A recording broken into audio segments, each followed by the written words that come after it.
As we already know, the Media Hub is where we can import our media into our current project. But the Media Hub also allows you to control many different aspects of the media during the import process. So let's return back to the Media Hub by clicking on the Media Hub tab along the bottom of the UI. And I'll use a bookmark to navigate to where I have several files. We already know that double-clicking on the file will bring up our preview window where we will see a clip information tab and a metadata tab to give us information about the selected media. With this clip selected, we see that the format is QuickTime. It is a 1080 HD file at 8-bit at 29.97 frames per second.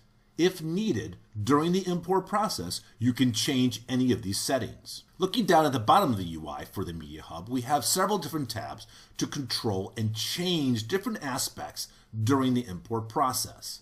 On the General tab, you'll see there is a resolution option, and by default it is same as source, which means the resolution of the imported file will match its default information in the header of the file.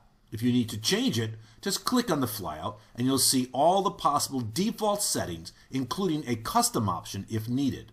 Let's say I needed this to be a 720 HD file. I choose that. You see I get all the parameters and options to control the resolution of this file as it's imported. Notice also inside the clip info, the information is changed to correspond with my adjustment made on the General tab. As I said before, if you want the file to take the default resolution of the file, the native file, choose same as source, and no conversion will be made. On the General tab, you also have the option to adjust the bit depth of the file prior to import and your scan mode. Both of them also have the option from source, just as the resolution does. You can also apply a LUT to a file during the import process if needed and choose what type of LUT you want to use. If we go to the Format Specific option tab, on here we're going to have different options that are relevant to the file format that is being selected. By default, Smoke will recognize the format that you've selected and give you the specific options relevant to that file format. Under the name QuickTime, you'll see where it reads metadata. If I click on this, I get 3 different options for this specific format: metadata, clip option, and image. At the metadata level, you'll see I have an option to change the tape name based upon the header, the directory, the file name, or I can enter the name manually. I also have the timecode selection. It's set to auto rate by default, which means we're going to take the frame rate based on the original file. If I click on auto rate, I can switch to select rate, where I now manually can change what frame rate the file will be imported in, and I can determine if the drop frame option will be enabled. If I return this to auto rate, the default frame rate of the selected file will be used. If you want to access and see all the formats that are available to be imported into Smoke, you can enable this option called Show All Formats.